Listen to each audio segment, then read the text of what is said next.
ये है इंडिया की सुपर पावर गर्ल। दिखने में मासूम और सुंदर, लेकिन ताकत इतनी कि बस भी उठा ले।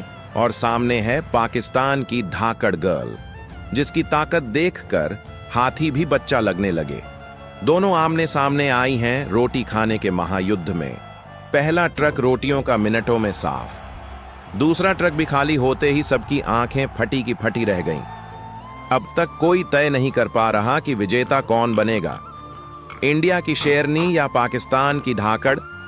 अगर आपको लगता है कि पाकिस्तानी लड़की जीतेगी तो कमेंट करो, और अगर आपको लगता है कि हिंदुस्तानी लड़की जीतेगी तो वीडियो को लाइक करो और चैनल को सब्सक्राइब करो।